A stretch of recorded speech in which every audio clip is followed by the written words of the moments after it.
I seriously need to tell you about something that happened to me 5 days ago that completely shattered everything I thought I knew about what heaven actually wants from us.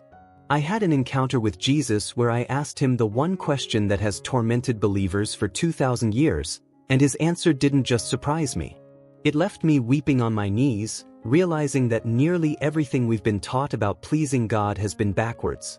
What he revealed to me about heaven's true desires, about what actually moves the heart of the Father, about the one thing that makes all of heaven stop and pay attention, will turn your entire understanding of faith upside down. But I have to warn you, what I'm about to share with you goes against almost everything you've heard in church, almost everything you've been taught about being a good Christian, and it's so radically different from religious tradition that it might shock you at first. But to understand why this revelation left me sobbing with both joy and regret, I need to take you back to where this journey began. I'm sitting here in my prayer room, the same room where Jesus appeared to me just 5 nights ago, and I can still feel the lingering presence of what happened here. The morning light is streaming through the window, hitting the exact spot where I knelt when everything changed, and I'm still processing the weight of what he showed me. There's something about this sacred space that makes you feel the nearness of eternity, and today I can't stop thinking about the words Jesus spoke that completely revolutionized my understanding of what heaven celebrates and what breaks the Father's heart. But to understand why his answer meant so much, let me back up to when I was 12 years old and experienced something that planted a seed of confusion about God's love that would haunt me for the next 30 years. It was a Sunday morning, and I was sitting in the front row of our church, trying my absolute best to be the perfect Christian kid. I had memorized my Bible verses, I was wearing my best clothes, I had even brought my own offering money that I'd saved for weeks. The pastor was preaching about holiness and righteousness, about how we needed to live perfect lives to make God happy, about how heaven was watching and keeping score of every mistake we made. I remember sitting there, feeling this crushing weight of pressure to be good enough, to pray enough, to read my Bible enough, to never mess up because heaven was always watching, always judging, always disappointed when I failed. After service, I approached my Sunday school teacher with tears in my eyes and asked her the question that was breaking my 12-year-old heart. How can I ever be good enough for God? How can I make sure heaven is happy with me? The answer she gave me, though well-intentioned, planted a lie in my heart that would torment me for decades. She told me what millions of Christians have been told, that God loved me but he was also constantly disappointed in me, that heaven wanted me to try harder, pray more, sin less, and maybe, just maybe, if I performed well enough, I might earn God's approval. Even at 12 years old, something about that answer felt wrong in my spirit, like it didn't match the Jesus I was reading about in the Gospels who seemed to love people not because they were perfect, but especially when they were broken. Years passed and I carried that question with me through my teenage years, through my 20s, through every success and failure in my acting career. Every time I messed up, every time I fell short of my own expectations, that same fear would creep in. The fear that heaven was keeping score, that God was disappointed, that I needed to try harder to earn what I was told was freely given. When I got the role of Jesus in The Chosen, that question became even more pressing and more painful. How could I portray a God of infinite love and grace while believing that heaven was primarily concerned with my performance, my behavior, my ability to measure up to impossible standards? It felt like a contradiction I couldn't reconcile in my heart, and it was affecting not just my faith, but my ability to authentically portray the heart of Jesus to millions of viewers around the world. During filming of the most recent season, we had several scenes where Jesus was interacting with people who felt rejected by God, people who believed they weren't good enough for heaven's love. Prostitutes, tax collectors, broken sinners who had been told they needed to clean up their lives before God could accept them. And as I delivered Jesus' words of unconditional love and acceptance to these characters, I realized I was speaking to people who believed the exact same lies about God's heart that I had believed my entire life. The irony was heartbreaking.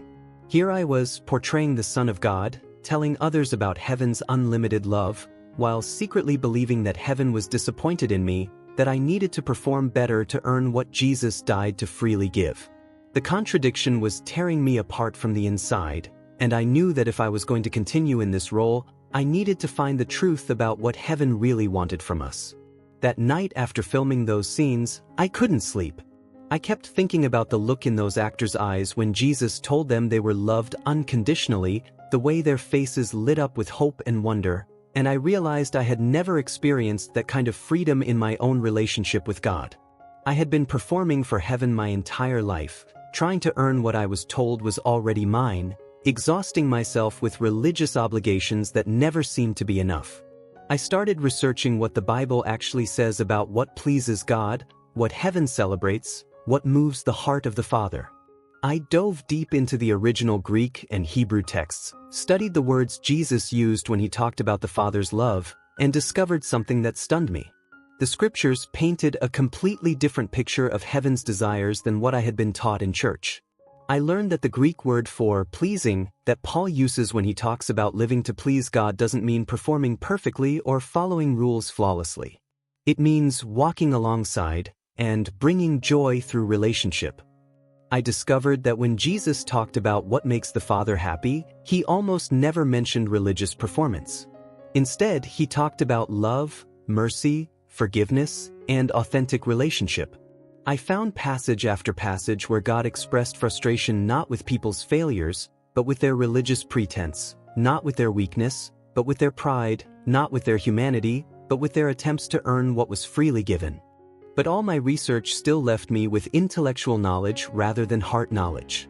I had verses about grace and love, but I still felt the crushing weight of religious expectation every time I prayed.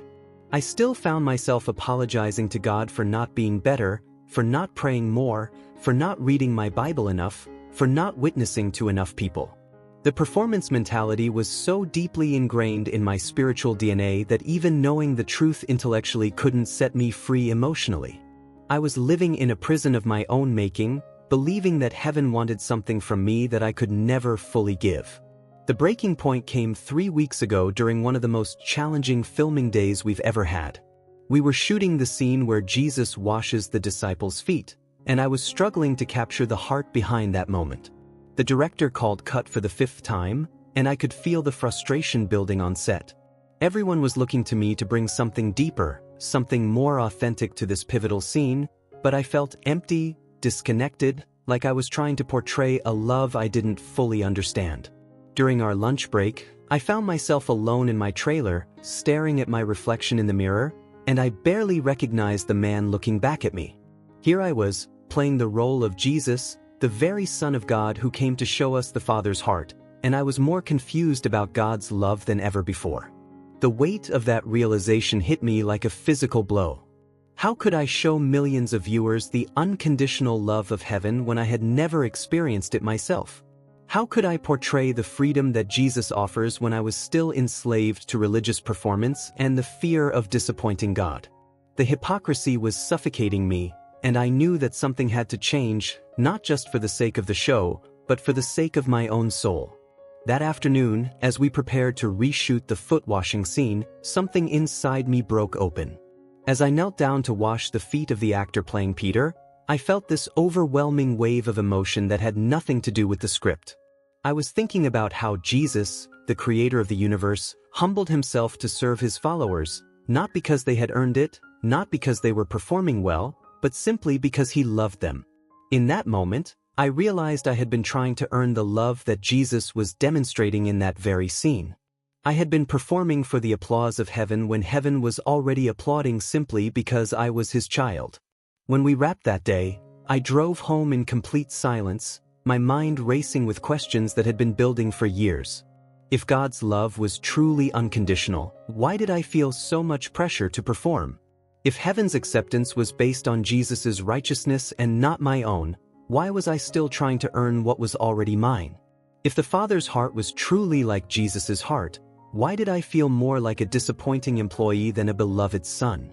These questions were tearing me apart because I knew that millions of believers around the world were asking the same questions, feeling the same pressure, carrying the same burden of religious performance that was crushing the life out of their faith. That night, I called my spiritual mentor, a wise pastor who had been guiding me for years, and I poured out my heart to him about this struggle. His response shocked me. He told me that he had been carrying the same burden for most of his ministry, that he had been preaching about God's unconditional love while secretly believing that God was keeping score of his pastoral performance. He said that the pressure to be spiritually perfect had nearly destroyed his relationship with God and his family, and that he had been praying for years for someone to show him what heaven really wanted from him. When he said that, I realized this wasn't just my struggle. This was a crisis that was affecting believers everywhere, and I knew I needed to find the answer not just for myself, but for everyone who had been wounded by religious performance and the fear of never being good enough for God. 2 weeks ago, something happened during filming that became the catalyst for the most life-changing encounter I've ever experienced. We were shooting one of the final scenes of the series, a deeply intimate moment where Jesus is praying alone in the garden, pouring his heart out to the Father about his love for humanity. As I knelt there under the artificial moonlight, delivering lines about the Father's unconditional love for his children, I felt this strange disconnect between the words I was speaking and the condition of my own heart. Here I was, portraying the Son of God talking about how much the Father delights in his children, while I was secretly convinced that the Father was disappointed in me. Suddenly, in the middle of that prayer scene, something extraordinary happened that wasn't in the script. As I was speaking Jesus' words about the Father's heart, I felt this overwhelming presence wash over me, so powerful that I almost broke character right there on set. It was as if heaven itself was trying to get my attention, trying to show me something that would change everything I believed about God's desires for my life. The feeling was so intense that tears began streaming down my face, and I had to fight to stay in character and finish the scene. But even after the director called cut, that presence lingered, and I knew that something significant was about to happen. After we wrapped that night, I couldn't shake the feeling that God was trying to tell me something urgent, something that would answer the question that had been tormenting me for decades. I drove home in a state of expectant anticipation, like when you know someone is about to tell you news that will change your life forever. That night, I barely slept, tossing and turning with this sense that a divine appointment was approaching, that the answer I had been desperately seeking was finally within reach. The next morning, I woke up with the strongest compulsion I had ever felt to clear my entire schedule and spend the day in prayer and fasting. I canceled all my meetings, turned off my phone, and told my family that I needed to be alone with God because I felt like he was about to reveal something that would impact not just my life, but potentially the lives of everyone who would hear this message. I had learned to recognize that feeling during my years of playing Jesus, that sense of divine urgency that comes right before God wants to download something life-changing into your spirit. I spent the entire day walking around my property, praying, worshiping, and asking God to show me what heaven really wanted from me. I felt like a man dying of thirst who had been given a map to a hidden spring. Every fiber of my being was crying out for the truth about God's heart, for clarity about what actually pleases him, for freedom from the religious prison I had been living in for so long. As the sun began to set, I felt this incredible anticipation building in my spirit, like the atmosphere right before a thunderstorm, heavy with the promise of something powerful about to be unleashed. You know, wherever you're watching this from right now, whether it's early morning with your coffee, taking a break from work, or late at night when you can't sleep, I want you to drop a comment and let me know where you are and what time it is. There's something powerful about knowing we're sharing this moment together, that you're about to hear the same revelation that completely transformed my understanding of what moves heaven's heart. I have a feeling that what I'm about to share with you is going to impact your life just as powerfully as it impacted mine. That evening, as I was preparing for bed, I felt this overwhelming urge to spend one more hour in prayer before sleeping. But this wasn't going to be ordinary prayer. I felt like God was calling me into a deeper place of communion with him, a sacred space where heaven touches earth and divine secrets are revealed to hungry hearts. I had no idea that in just a few hours, Jesus himself would appear to me with an answer so shocking, so beautiful, so completely different from everything I had been taught, that it would leave me weeping with joy and wonder at the true desires of heaven's heart. At exactly 11:47 p.m., I found myself kneeling on the floor of my prayer room, and what happened next was unlike any prayer I had ever prayed in my entire life. This wasn't the polite, careful prayer of someone trying to impress God with religious language. This was the desperate cry of a man whose very soul was at stake, whose ability to authentically represent Jesus to the world depended on finally understanding the heart of heaven. I felt like Jacob wrestling with the angel, refusing to let go until I received the blessing I desperately needed. I began to pray with an intensity that surprised even me, pouring out decades of confusion, frustration, and religious pain that I had never fully expressed to God before. Jesus, I cried out, my voice breaking with emotion, I can't do this anymore. I can't keep pretending to understand your love when I feel like I'm constantly disappointing you. I can't keep portraying your heart on screen when I don't know if my own heart is acceptable to you. I need to know what heaven really wants from me, not what religious tradition says, not what well-meaning people have told me, but what you actually desire from the depths of my being. The words were pouring out of me like water from a broken dam, 30 years of suppressed questions and fears flooding the atmosphere of that sacred room. Are you keeping score of my failures? Are you disappointed when I mess up? Do you love me more when I pray longer, read my Bible more, witness to more people? Or is there something else, something deeper, something I've been missing my entire life that would change everything I believe about your heart? I was sobbing now, not caring how I looked or sounded, desperate for an answer that would either confirm my worst fears about God's disappointment or shatter them completely with truth. But then something shifted in the atmosphere of that room, and I felt compelled to ask the question that had been burning in my heart for weeks. Jesus, what does heaven really want from us? Not what we think you want, not what religion says you want, but what actually moves your heart, what actually pleases the Father, what actually makes all of heaven stop and pay attention. I could feel the weight of that question hanging in the air like incense rising to the throne of God, and I knew that whatever answer came would change everything about how I understood my relationship with the divine. The silence that followed was unlike anything I had ever experienced. It wasn't empty silence, it was pregnant with possibility, heavy with the presence of the Holy Spirit, electric with anticipation. I could feel that I was standing on the threshold of a revelation that would either destroy me or transform me completely. Every breath I took felt sacred, every heartbeat seemed to echo in the vastness of eternity, and I knew that I was about to receive an answer that would impact not just my own life, but the lives of countless others who had been asking the same desperate question. As I knelt there in that holy silence, I felt my phone buzzing in my pocket, and for a moment I was tempted to check it, to break the intensity of this divine moment with the distraction of earthly concerns. But something deep in my spirit warned me that this was not the time for interruptions, that heaven was about to download something so precious, so life-changing, that I needed to guard this moment with everything in me. I reached into my pocket, turned off my phone completely, and surrendered myself fully to whatever God wanted to reveal. Lord, I whispered, my voice barely audible in the stillness, I'm ready.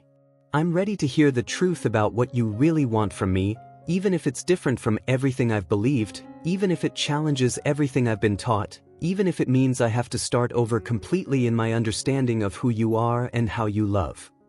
That prayer became my point of no return, the moment I stepped fully into the unknown territory of God's heart, with no safety net of religious tradition to catch me if I fell.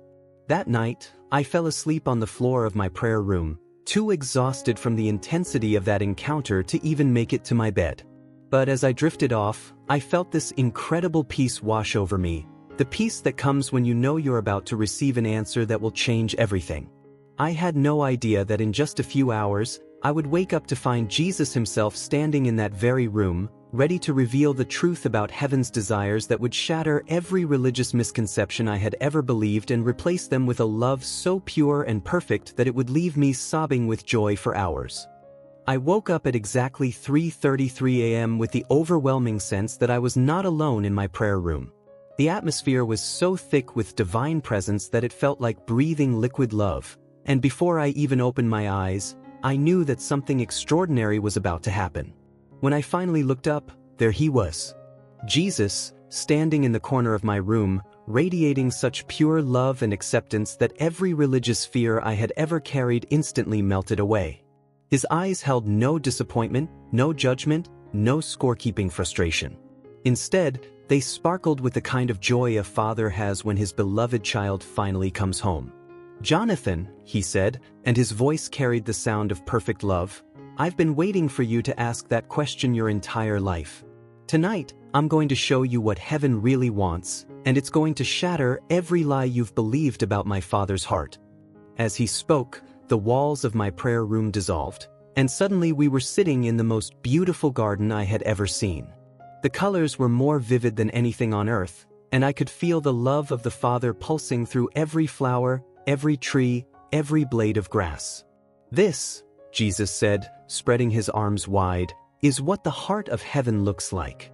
Not a courtroom where you're being judged, but a garden where love grows freely and children are celebrated simply for being alive." Then Jesus looked at me with eyes so full of compassion that I began to weep before he even spoke. "Jonathan, let me tell you 7 truths about what heaven really wants from you that will transform everything you've believed about my Father's love." "First," he said as I watched children running through the garden, laughing without any concern for perfection, "heaven doesn't want your perfection. Heaven wants your presence. Every time you come to my Father just as you are, with all your flaws and failures, the angels break into worship because they're witnessing the very thing that moves God's heart most: authentic relationship. I watched the Father himself running toward these imperfect children, scooping them up in his arms, delighting in their very existence. Second, heaven doesn't want your religious performance. Heaven wants your authentic heart. When you bring God your honest struggles, your real questions, your genuine emotions, even your doubts, heaven erupts in celebration because you're giving him the one thing that can't be manufactured: your true self.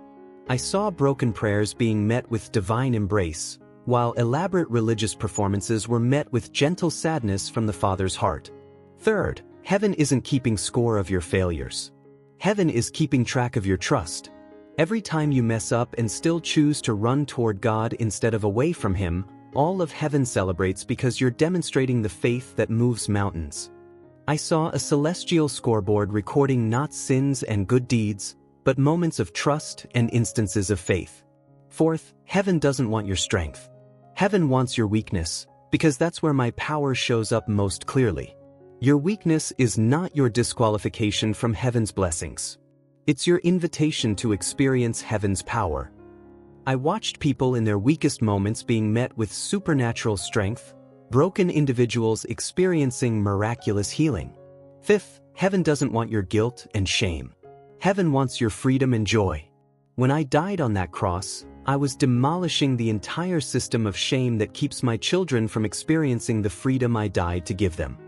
I saw the cross as the destruction of every system that would make God's children feel unworthy, and I felt chains breaking off my heart. Sixth, heaven doesn't want your perfect theology. Heaven wants your childlike wonder. Your questions don't threaten God. Your wonder and curiosity move his heart more than a lifetime of perfect doctrine. I witnessed children climbing into the Father's lap with muddy hands, and the pure delight on his face was more radiant than 1,000 suns. And seventh, heaven doesn't want your sacrifice as much as it wants your surrender. The Father isn't looking for people who will do great things for him. He's looking for people who will trust him to do great things through them. As Jesus finished, I felt every lie I had ever believed about God's heart being incinerated by divine love, and every fear about heaven's disappointment being washed away by perfect acceptance. Then Jesus looked at me with an expression that told me the most important part was still coming. "Jonathan," he said, "now I want to show you what happens in heaven when one of my children finally understands these truths." Suddenly, we were looking into the very throne room of heaven, and what I saw made me sob with overwhelming joy. The throne room wasn't filled with solemn reverence. Instead, it was alive with celebration, dancing, laughter, and pure joy. At the center was the Father, not sitting stoically keeping score, but actively celebrating, dancing with his children, delighting in their freedom. "This," Jesus said, "is what heaven is really like. This is what moves my Father's heart. Not your performance, but your presence. Not your perfection, but your authenticity." As I watched this incredible celebration, Jesus turned to me with perfect compassion and said, "Jonathan, heaven has been waiting for you to stop performing and start participating. The party has been going on this whole time, but you've been standing outside the door, trying to earn an invitation to something you were born to enjoy. When I opened my eyes, I was back on the floor of my prayer room, but everything had changed. The religious pressure that had crushed my soul for 30 years was completely gone, replaced by a freedom so profound that I could barely comprehend it.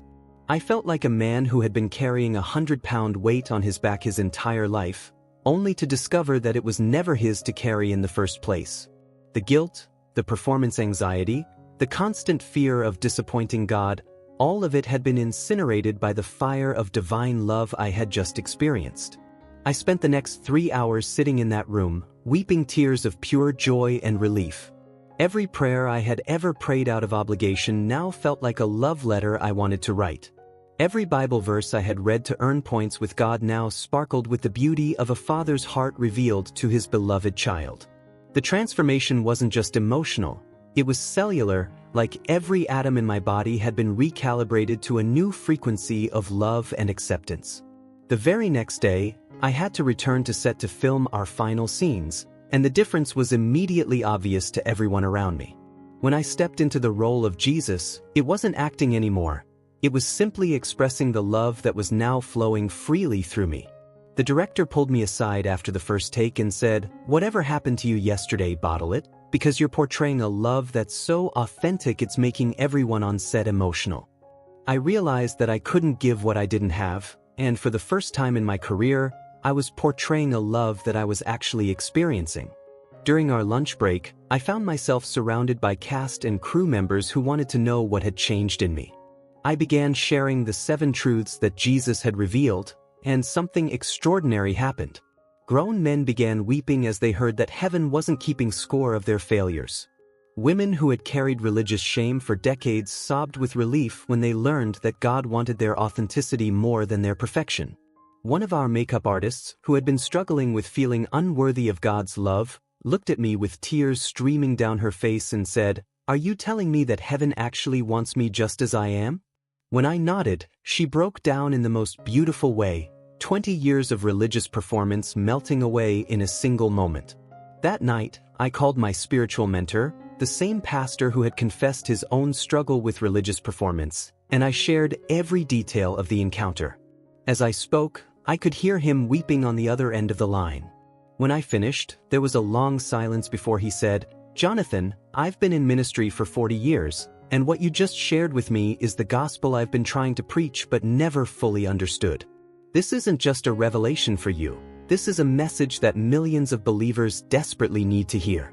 Over the next few days, I began sharing this revelation with friends, family members, and fellow believers, and the response was overwhelming. People who had been exhausted by religious obligations suddenly found energy for relationship with God.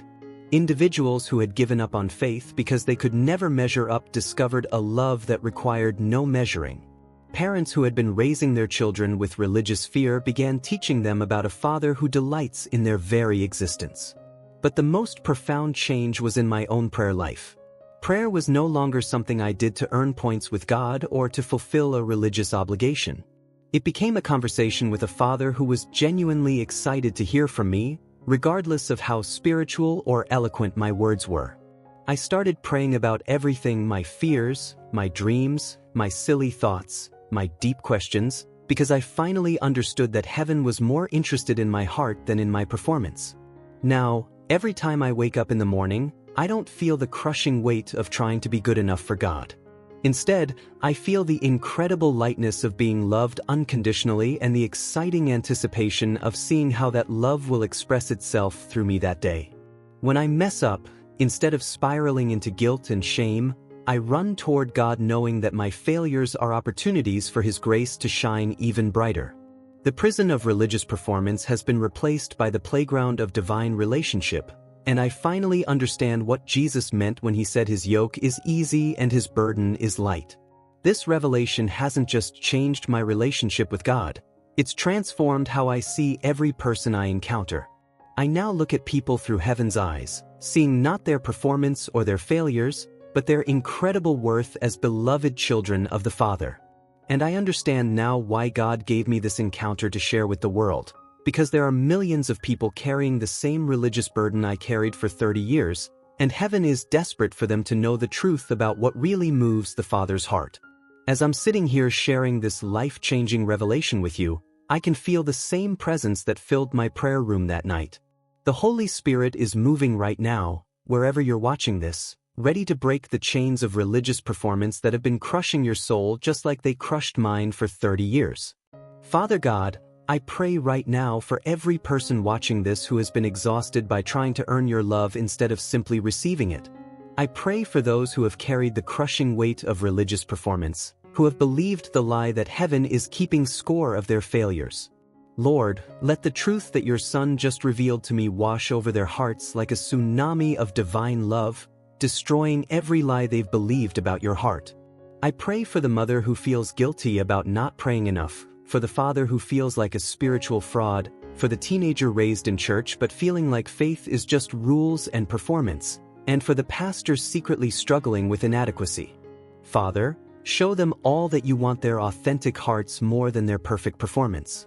And for those who have walked away from faith because the religious burden became too heavy, draw them back with the truth that you never wanted them to carry that burden in the first place. Show them that the faith they rejected was a counterfeit of the love you actually offer. Right now, wherever you're watching this, whisper this simple prayer: Jesus, I'm tired of performing for your love. I want to receive it freely and authentically. Help me to stop trying to earn what you've already given me. If you prayed that prayer, something just shifted in the atmosphere around you. Heaven just erupted in celebration because another one of God's children chose freedom over performance. This week, I challenge you to live differently. When you pray, focus on authenticity, not spirituality. When you mess up, run toward God in trust, not away in shame. When you feel inadequate, rest in His love instead of trying harder to be perfect. The God of heaven isn't sitting on His throne disappointed in you. He's standing at the door of your heart, celebrating every moment you choose to trust Him, delighting in every authentic prayer, and throwing parties in heaven every time you choose relationship over performance. If this message transformed your understanding of God's heart, please subscribe so we can continue these conversations.